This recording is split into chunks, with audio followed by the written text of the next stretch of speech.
Communicate with families during contracted hours unless special circumstances such as essential workers. This is for your sanity and to maintain the same kinds of boundaries, which can be difficult when we're working at home. Remember, we're in a crisis mode, right? It's not, and so we need to draw new lines, especially because lots of us have spouses working from home, spouses that are essential workers, children at home, children that are doing distance learning.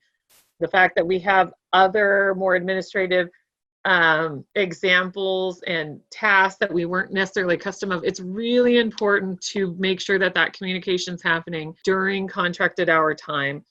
It will allow you to have that work-life balance. Keep in mind FERPA. We don't normally talk about that in the classroom because a lot of our communication with our students is just happening in real time. When you start documenting things is where those things can get tricky. My default always is first initial, last name when I am corresponding with families. That's just in case, because we are working with systems that are not necessarily secure, right? Including email and what have you. Documenting your call so that you can keep track of correspondence. Don't use your memory, right? That's like in a nutshell, friends. We are all working in unusual times.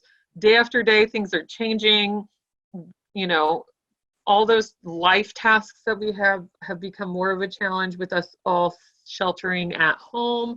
And so some suggestions, and I'm going to give you examples of all these. Our date, time, type of communication, notes on the call. This is just so that way, as you're making those contacts with your families, you're noticing and you're seeing a pattern of behavior. You know which kids have essential workers that are in the home. You know which kids have families that have lost their job. You know which kid, and that way you're not having to guess or wonder what's happening. Follow-up, support, emails, more calls. Keep a timeline for yourself.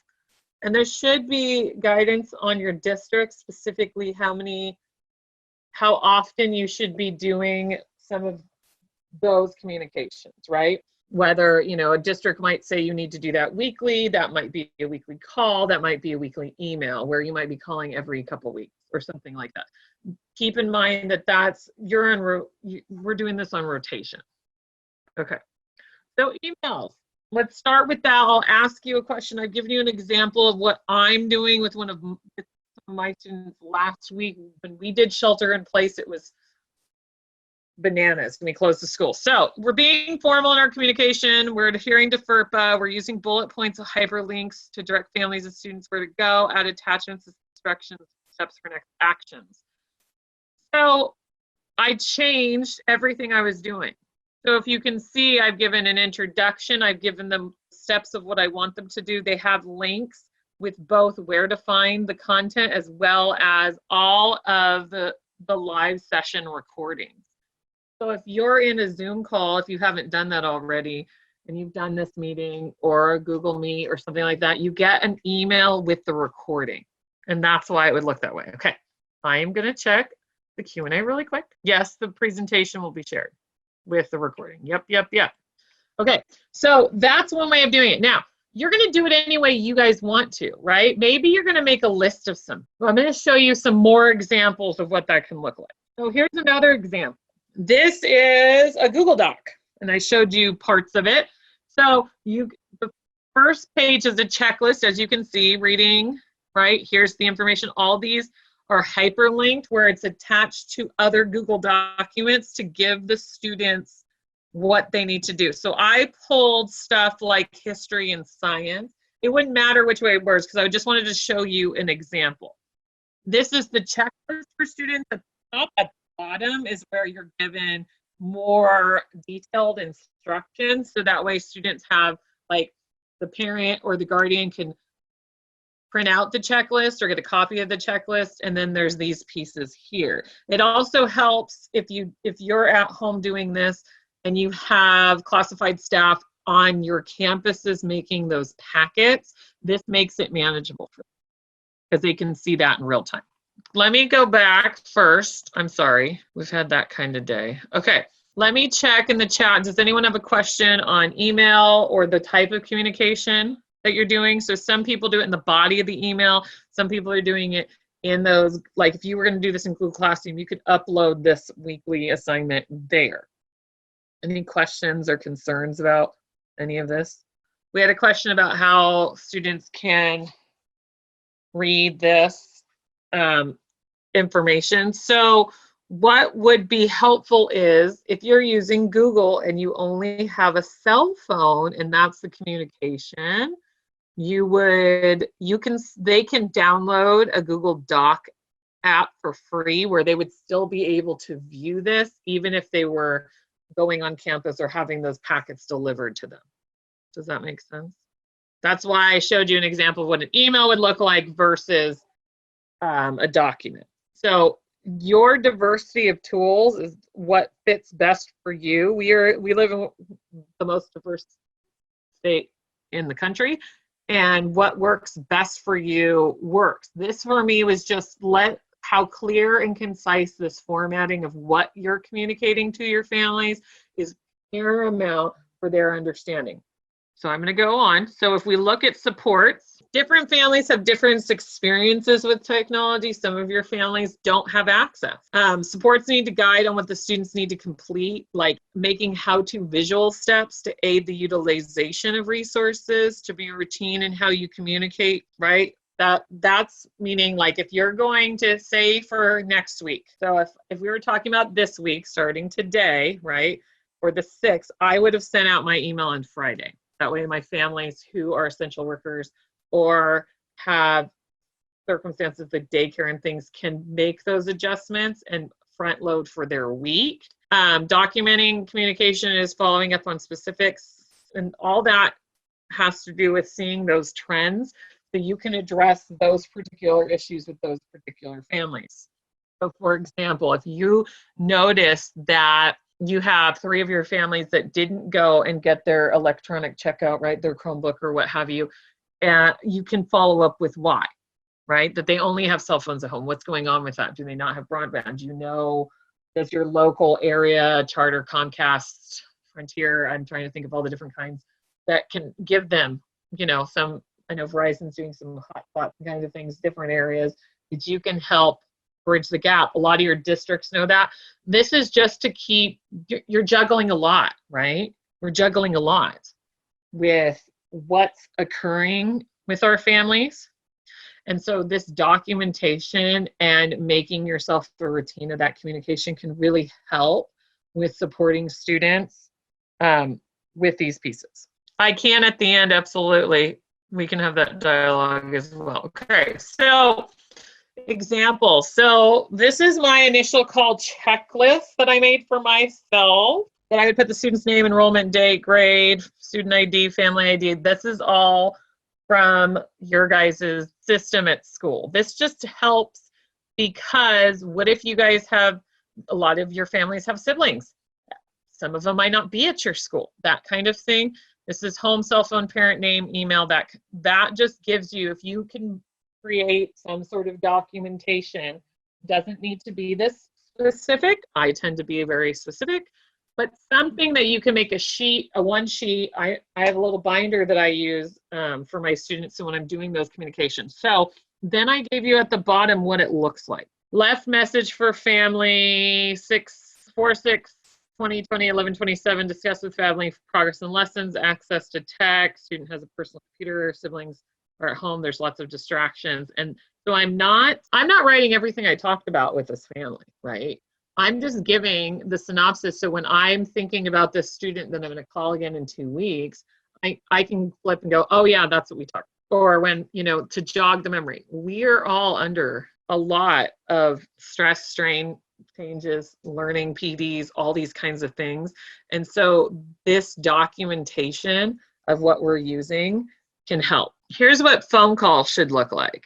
But let me answer a question first. I'm sorry, my stuff is not coming up. We can talk about texting apps. Texting is not my preferred. Yeah, you totally could. So a couple of questions that have come up. Can we document in Synergy if that's your platform? Some of you guys have Aries. That's totally fine too. The thought process behind the documentation is twofold. Number one, you can't remember everything, right? We can't remember everything, friends. We can't.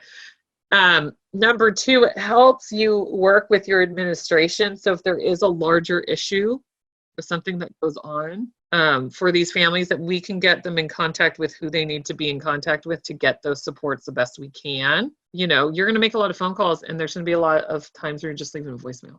And then there's going to be times you're going to be on the phone with that family for over an hour. And that's okay. But you guys have spouses and kids and grandkids and all the people, right, that are doing this piece that can help. Okay, let me answer another question. Yeah, I'm certainly able to do that. So texting apps and things, how I would do that is there's a couple of different options. There's things like Class Dojo and Parent Square. That was a question about texting apps.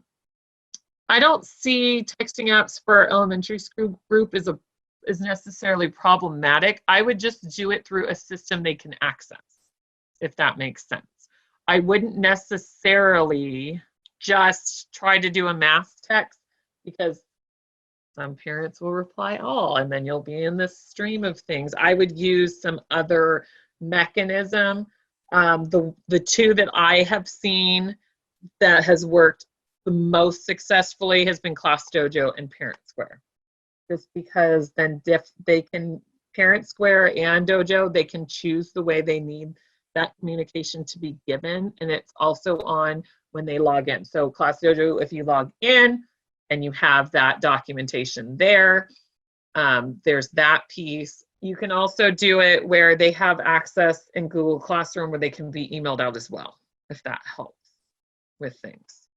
Okay, let me see one more question and I'll go on to finishing. Sorry, it's like not liking when I want to adjust, it's not liking this. Remind is another one. The reason why I do it by hand, or you could do it by hand, is if it's a time saver. If you're on the phone with that student and it's easier for you because you're checking on your third grader that's home with you, you can be writing notes on a Post-it and put on a piece of paper. I'm trying to give you all those options work.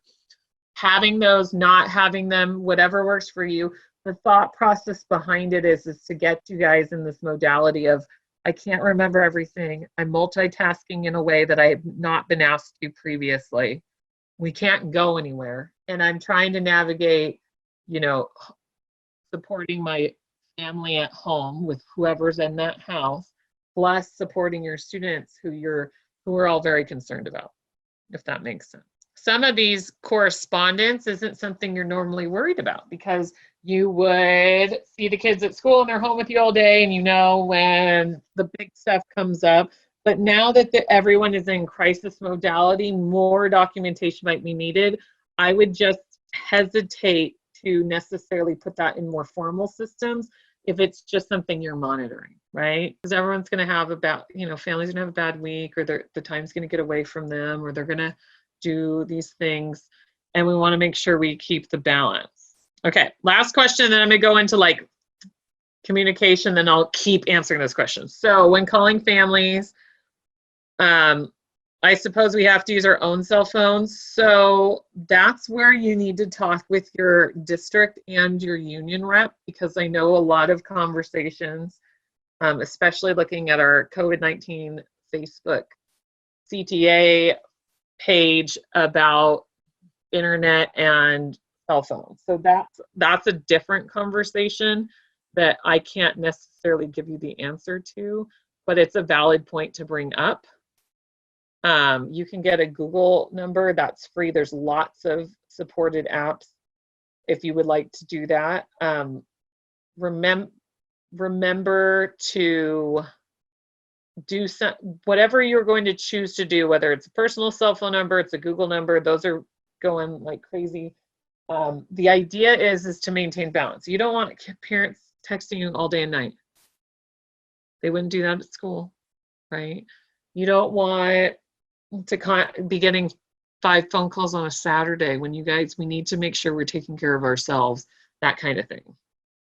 Yeah, so hopefully that helps. Okay, let's adjust, and then I want to keep answering these questions because they're phone calls. Okay, so we are all in crisis mode, and when I'm saying this to you, it's not because I'm saying this in a way to validate what you already do in your best practice. We all need reminders. We are in crisis mode. No one was prepared for this pandemic to occur. And everyone you're speaking to is also in that same crisis.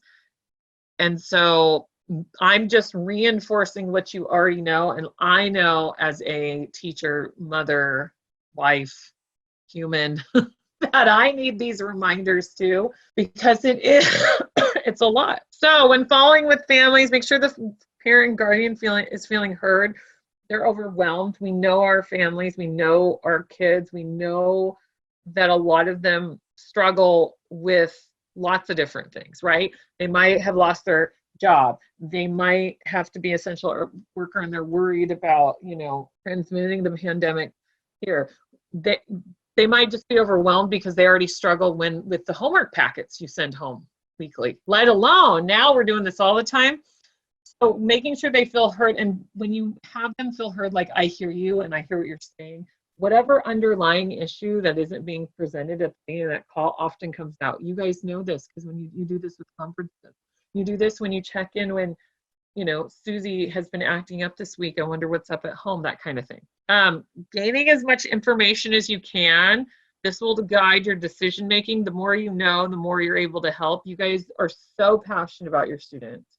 You're so dedicated to them. You miss them so much.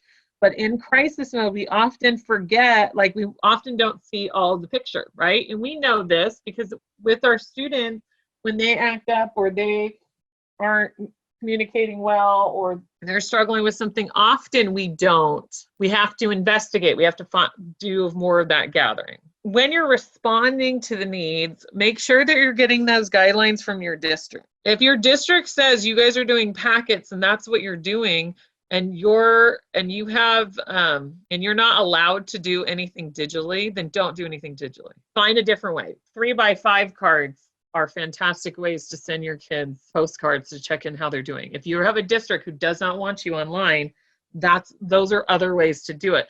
You got to adhere to it because parents are stressed. Your families are stressed and they want some sense of normalcy, but you still have to adhere to whatever that district guideline is. And I typically, especially with families who are struggling, I typically after my call will do an email follow-up for those supports. So if you have a family who's really struggling with technology, it's not working, their broadband is not right, their Wi-Fi is not working, they live in a peculiar thing, you go and reach out to your district going, okay, we have this alternative plan. You can shoot that family a text or an email, and then with a set plan, even if it's not something digital. Maybe you needed to upload the document again because they're not understanding how to do Google Classroom.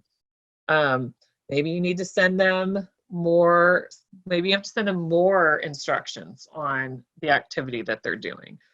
But you just want to make sure that these are fruitful times because we can all get stuck on a call with the parents telling us everything about everything. And we want to make sure that we want to hear them and be there for them. But we can only do so much in a day. We can only do so much together. And then I would always have a place for them to go. So I'm going to show you what my extension for my students look like. I've been doing this all year long, so my students already know this. There are more simplistic ways of doing this, but one of my extensions are Google Classroom, Class Dojo, Parent Square, like we talked about before. This is my website for my 7th graders because I'm teaching 7th grade this year, and they have all these different resources for it. You could just have a page of what that looks like. That's okay. All right, so let me look at the chat for a few minutes. Yeah, there is a lot. I feel like to this screen, Susan, or did you want this one? This is my Google website here with all the resources. And then this is the phone call one. This is already paneled over. Yep, having different people tell me different things. There's my website. All I used was a digital Dropbox. These are all filing cabinets. Does that make sense? That's all this is. So if you think about, I didn't do like the big, pretty, beautiful, because I don't want to do the big, pretty, beautiful. Some other things that you can use, and I'll show you something. So let me stop sharing. Let me pull up something that I did with my own kiddo, make your life easy. Another way to help with student stuff is, and I'm going to share this, and this is a lot because, as a teacher, we often do this. So there is, can you guys see it now? So this is the Symbaloo page. I love them. You give them one link. All of these are tiles. So you make a login, it's free.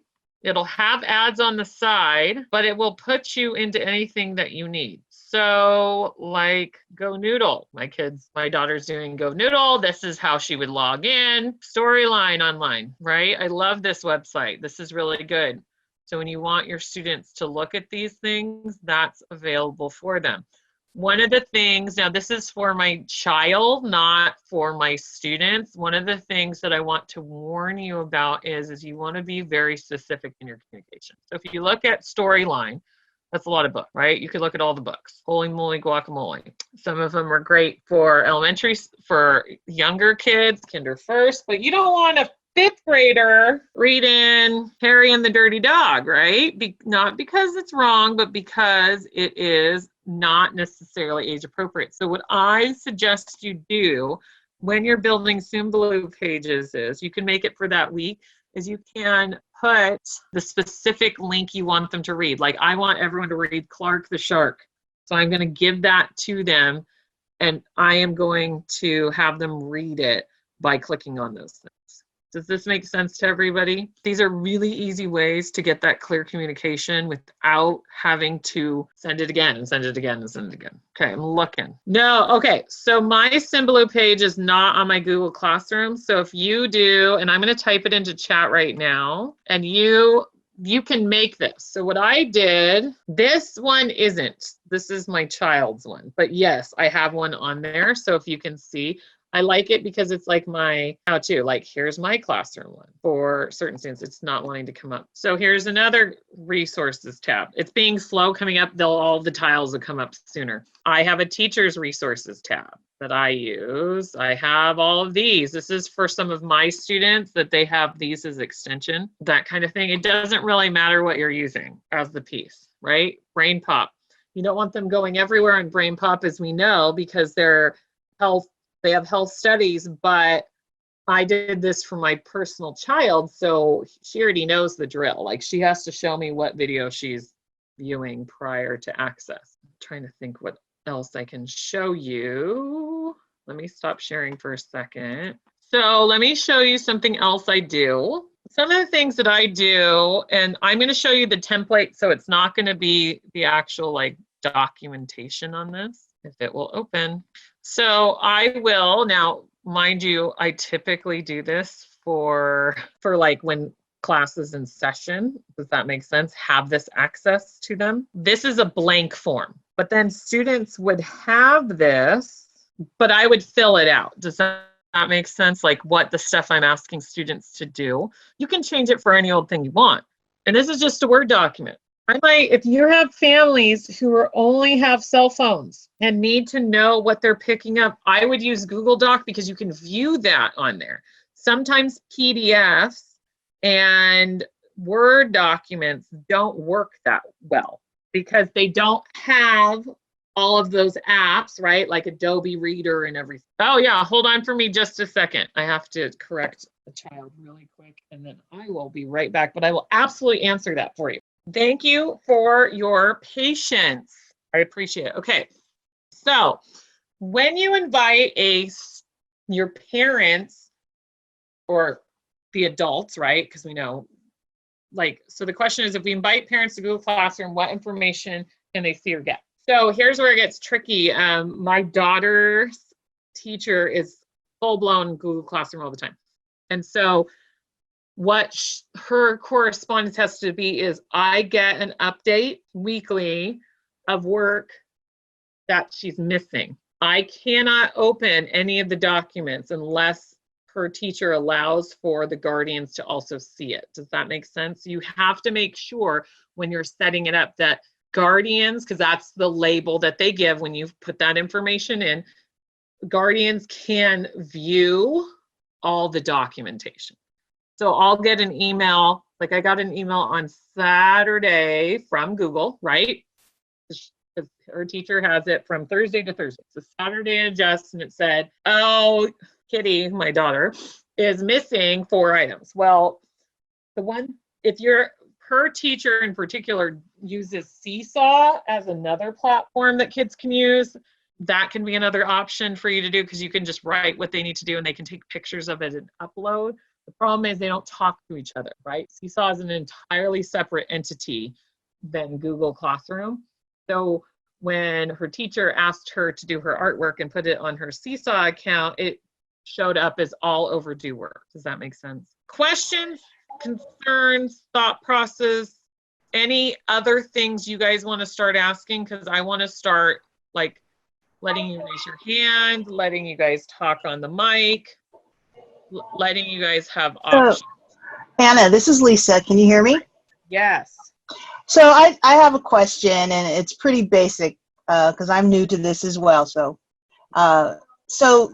it's my understanding that you use Google Classroom, your page, as sort of the landing site, and then the other CVEU is kind of where you keep all your files. So it just makes it easier to make a link from CVEU to your Google Classroom. Is that how you're using it? Yeah, so CVEU can be used in a multitude of ways. CVEU could be the bookmark that you give your students to use, so they can click on, say you're using your Google Classroom site, like your Google Classroom platform page, and you want to do Khan Academy, and you want to do ABC Mouse, right? Because we know that all that's free. Then you can put those 3 tiles, and then that's what the student can point and click onto. For my classroom website, those are documents that I don't have as Google. They're PDFs, they're PowerPoints, they're links to things like number line generators, right? Those visuals. I have some students have the printing capability, but like going to the store, some of our materials for education aren't necessarily considered essential. So like I have grid paper, lined paper, you know, things that they wouldn't have at home. Does that help? Yes. Yeah. Okay. So you guys are more than welcome to raise your hand. If you have a question, you're allowed to. Yes, you can, Susan. She asked if you can insert the CVEU link into the Google Classroom. You absolutely can. You can mark it. You know how you have that dialogue with your students in the middle? You can absolutely link it there. One of the things in the webinars that I've been hosting over the course of the last couple of weeks that I keep suggesting is be extremely specific, right? My now 4th grader was in 1st grade, and they said, yeah, Brain Pop's awesome. Yeah, she came with me on all kinds of questions about body parts that, yes, you can, that she shouldn't be talking about, friends, as my kindergartner. Do anything wrong. It's just because when you have the spans of grade levels, it doesn't expect for each grade level to access all the content. So that's the really important thing. Jane asked if you can put your Khan Academy setup on your Google Classroom. You may do that. That's an excellent thing. The biggest thing you need to do is be very specific, very narrow, very specific. You don't need to use Seesaw and Google Classroom and CVEU and pack it blah. Like, we have a cornucopia, right? Everything's free now. All the different support, learning, everything has become access, but you can't use everything. So if you've been using Dojo and that works for you, do Jojo, right? Yeah, Padlet's awesome. Jane, you just put it in the, I don't have a Google Classroom for my students. You know where the simple, let me see if I can find something. Hold on. You want to be very specific. So like, you want to be very specific and you want to be consistent. So I tend to not want, I email, I call, I have a website, and my students are conditioned. We have decided collectively, we call our time together from now through the remainder of the school year adventure instruction. Does this make sense? They have my website. They've been using that website all year long, so they're used to that. I have a Padlet that I have set up for students to show their artwork because I have an art extension piece, but all of that has to be approved by me. And just making sure that I know really what's going on with my families is vital, especially because remember, we're in a modality where our Doors are closed, but learning's happening, which means families can't be held accountable. But if there's something going on, that you have the data to show your district, hey, this is what's happening with this family. That's paramount. Okay, let me turn off my mic really fast. I want to give Jane that 88-second how do you do. It just shows you the point and click that I don't have set up for myself, and then I'll answer those next four. Another great resource to use if you're using, I gave you YouTube because you guys are grown-ups, but I really like SafeTube. I do a lot of mindfulness work with my students right now that's very just about them noticing their breath in their body, right? How does that move in and out? How to sit properly, how to take a few deep breaths and then journal. Not, right? I'm really conscientious of families and belief systems. So my mindfulness actions are always based on just those normal, you know, coping skills and noticing what's happening in your body and then how to communicate it, right? Being intentional. We're taking a breath before we're making a response. I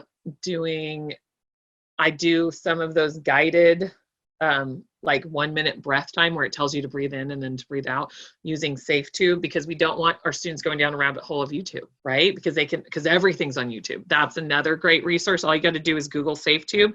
It's a link generator. So it switches that YouTube link that I just put out about directions into a SafeTube where it just shows the video without ads, without them being able to go through anything else. And that's really helpful. Let me start at the top. So we have 4 right now. Tracy says, ideas on how to handle families aren't responding to emails, phone calls, and do not do work in Google Classroom. I'm documenting all the times that I've reached out to families. So the unfortunate portion of this is that we don't know. That's all you can do. You are doing everything right if they are ignoring you. Some families have decided, whether it's because they have to, right? I mean, my husband and I are both essential workers. My children do schoolwork whenever it fits in. It's just the way it is, because I as a teacher have to reach out to my families. My husband's a UPS driver and we never know when he's coming home. Our healthcare system, our grocery workers, all of those pieces are doing it whenever they can. Some families are doing it whenever it fits in and maybe it's not going as well. Some families have taken this, and dare I say it, as, school's out for the year. Part of that document, you're not doing anything wrong. They are not, there's no accountability, but we need that support. So that way, when we're having those conversations, because you guys are amazing, you're going to talk to that next grade level. So if you're a 3rd grade teacher, you're going to be talking to that 4th grade team going, hey, I just wanted you to know that Susie right here, I couldn't get a hold of them, that kind of thing. I'm certain that over time, your principal and district's going to be reaching out for that kind of guidance. Anonymous attendee says, using Google Classroom, allowing guardians to see the classroom, is this a privacy issue? Meaning there's a possibility other adults in the home because of shelter in place. So the guardian option is for the guardian's email you place in there. It doesn't open it up for anyone to see it.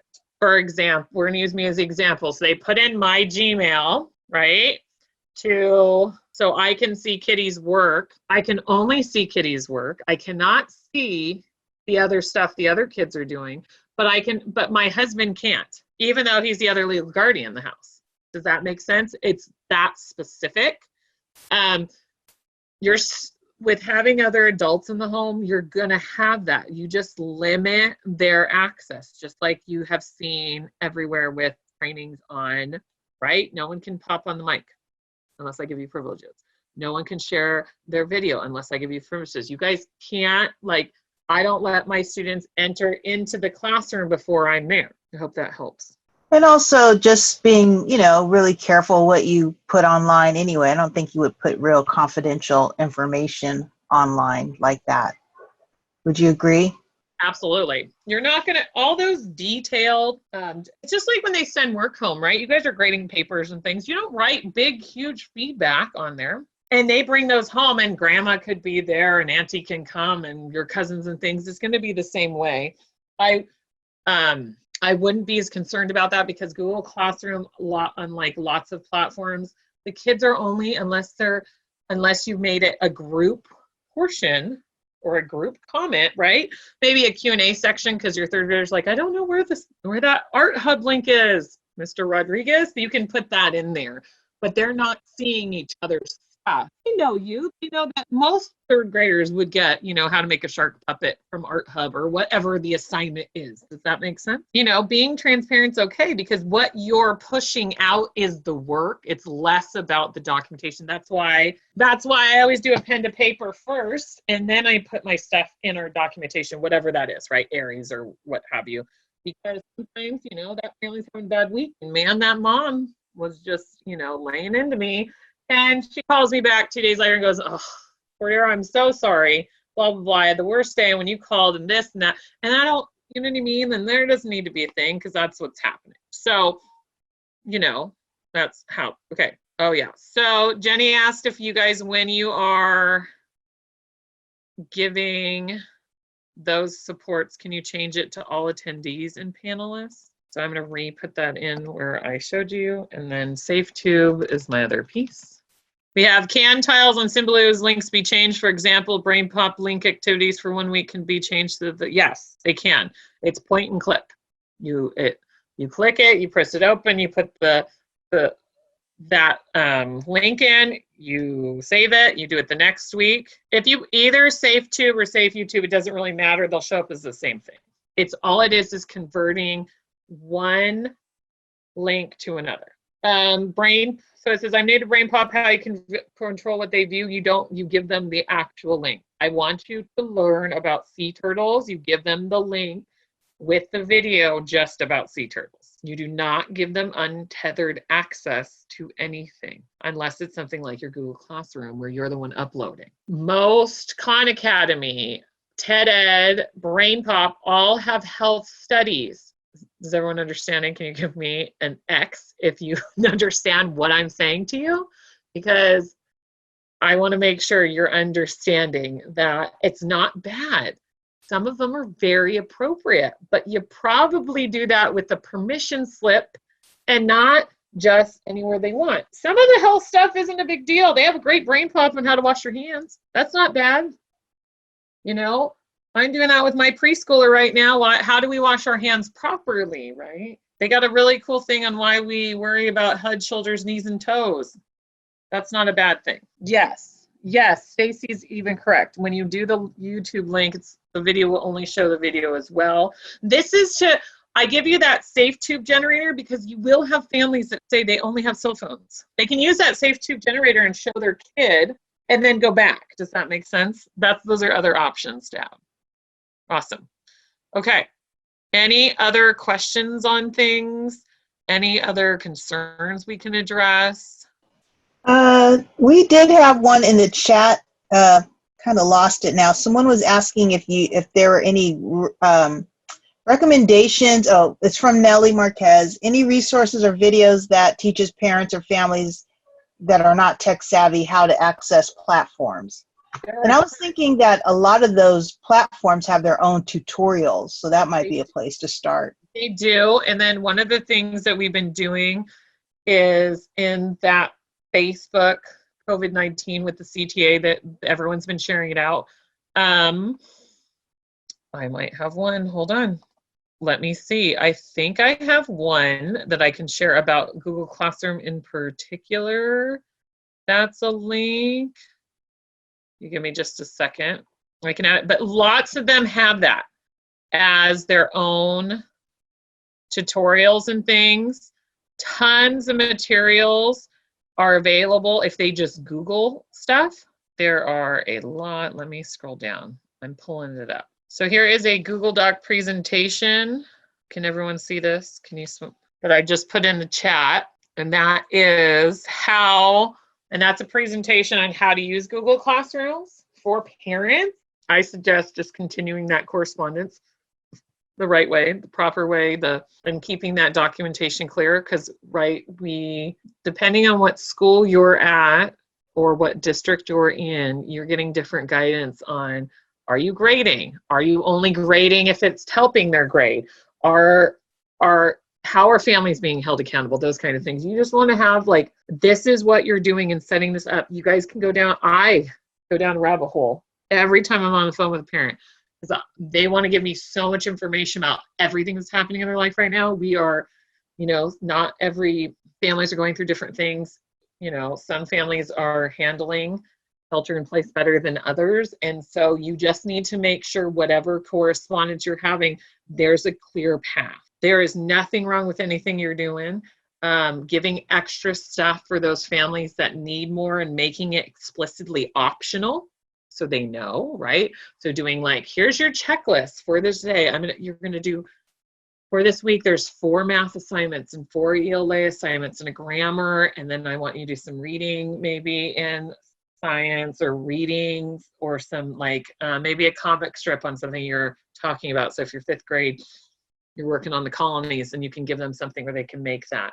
You can give them optional pieces like with art, some other supports to help them fill in time, but designating those things, giving them those links, which is awesome.